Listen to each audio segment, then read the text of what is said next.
I'm Peter Backmann. I'm the Managing Director of Horizons, and we're an information and insight company based in London looking at the whole European eating out market.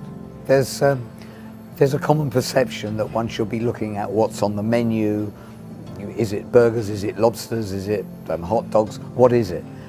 But actually what is more interesting is how these things are developed and offered to the customer. So we look at issues like premiumization. Are products now becoming more higher added value? And for instance, we're seeing that in the burger market, where it used to just be a burger in a bun, and it's now Aberdeen Angus burger with Stilton, and in some countries you have wine with it, and so on.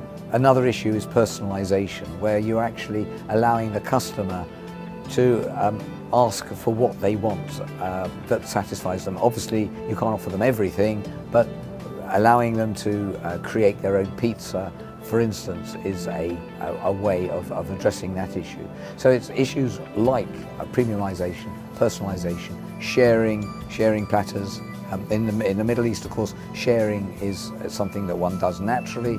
That is extending into Europe and North America as well. My interest in being here is basically to find out what's happening, to network, and to raise the profile of my company.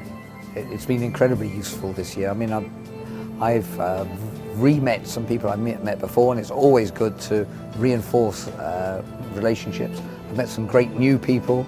I've heard some really fantastic presentations as well, which have given me a lot of food for thought, give me a lot of opportunities to tweet. Great.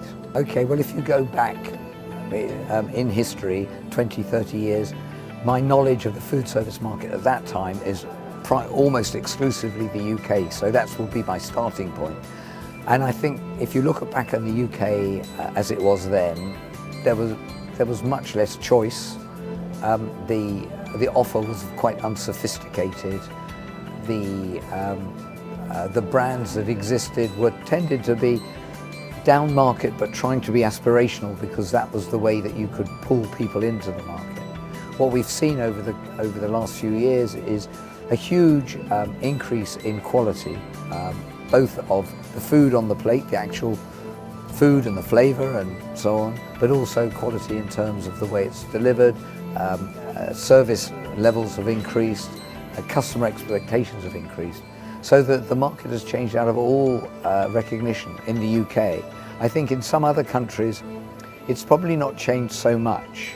If you look at, say, Germany or Switzerland, their levels were high, but they probably haven't innovated as much as the UK. So it's different in different countries. Looking forward to 20 years is always very difficult. I always say I can forecast next 3 years and then continue. Sorry, my voice is breaking down. Take your time. Yeah, that's all right. Do you need a water? Any ring of water? It might be useful. Yeah, based on previous experience, it might die. So Okay, yeah, right. so actually it's all right at the moment. Can we carry on? Yeah, Or of course, I'm running, yeah. So looking forward for the next 10, 20 years, I always say you have to start over the next 3 years and then draw a straight line, because it's so difficult looking further into the future. But I think we shouldn't take the current situation and current growth and trends as being indicative of where the market is going. In a lot of European markets, in the North America, and I suspect also in the Middle East, the Gulf in particular, we're probably going to come up against a number of quite firm headwinds over the next few years. Saturation of the market, paying too much for sites, not being able to attract the right staff, being able to do the things that we do nowadays with reasonable confidence may become more difficult.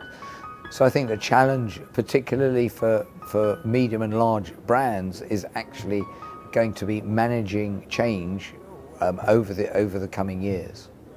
At a conceptual. You want to have water? No, I think I'm fine. Actually, I'm fine now. Yeah, I think my company offers, at a conceptual level, a window into the market, how it's working, who's in it, why it's working, what's happening, why things are changing. At a more practical level, we provide a lot of detailed statistical information about the market. We have the most robust data model of the whole food service market, which extends to Europe and North America.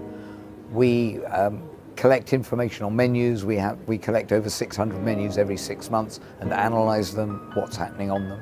We look at the major players and the minor players too. We have a database of about 4,000 brands in the UK alone, and we look at the big players, the medium-sized players, and the ones to watch. That's of great interest to a lot of our subscribers.